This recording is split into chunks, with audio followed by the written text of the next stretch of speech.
We go to see vintage clothing, I used to go to doing research there. And I asked him, can you give me a little space?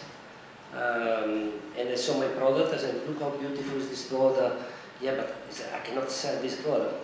And I started to ask, give me 1 meter, 2 meter wall, and I promise you that you can sell more of what you can sell with your existing product.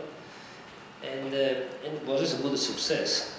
I remember Main Street in Los Angeles, they sell their shoes and they give the pair of jeans. And to see this antique boutique that after 4 years is becoming only import goods.